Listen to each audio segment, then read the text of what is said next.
dadkan ka soo jeeda deegaanka xiraale ee ku nool xeryaha qaxootiga ee Dadaab ee dalka Kenya ayaa ugu baaqay dhinacyada ku dagaalamay deegaanka xiraale ee gobolka Galguduud inay joojiyaan dirirta dhibaatadii halka ka dhacdayna inta lagu joojiyo laguna xaliyo si walaalnimo iyo safgarada iyadoo cid walba oo ku lug leh dirirtaana laga codsaday inay nabad qaadato.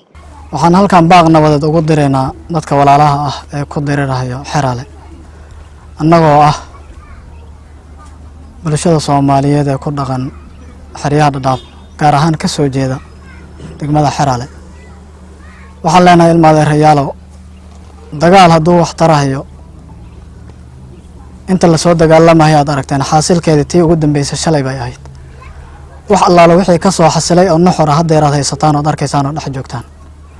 waxaan idin leenahay dagaalka asiga wada hadal iyo walaalnimo macaan lagu dhameeyo waxa fool xumo ah oo dhibaato ah oo qof walba oo mu'min ah ahlu iimaan ah wuxuu ka danqadaa reer xiraale waxaa tihiin dadkii ummadda Soomaaliyeed boqolkiiba 99 culimadoodii ah waxaan annaga oo ah bulshada ku dhaqan xeryaha Dadaab kana soo jeedo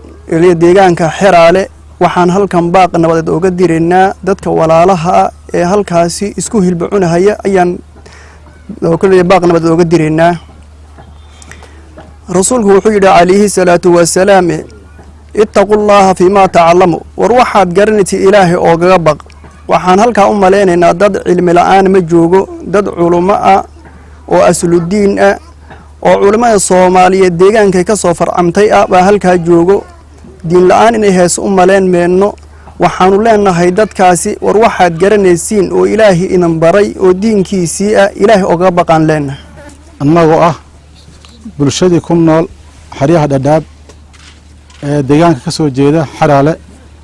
ayaan waxaan baaq ugu jeedinaynaa dadka ku dagaalamaya ee ehelka aan nahay degmada xiraale ikhwatul karaam Ilaahi subhanahu wa ta'ala dagaalkaas aad dhaxdiina mataqa dhaxdaanada xiraale dhaxdiisa ka dhacaya Allah naga qaboojiyo insha Allah ta'ala waxaan baaq u jeedinaynaa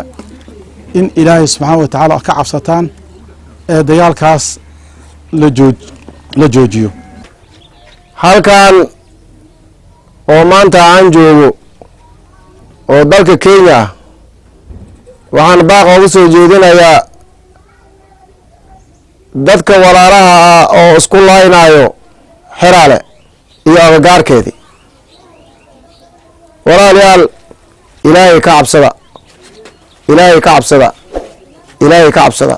dagaalka joojiya dagaal wiil baa ku dhintay wiilku ma dhashay dagaalka joojiya Axmed Abdullaahi Jaamac Axmed Deere Maakhir Cable TV xeryaha Dadaab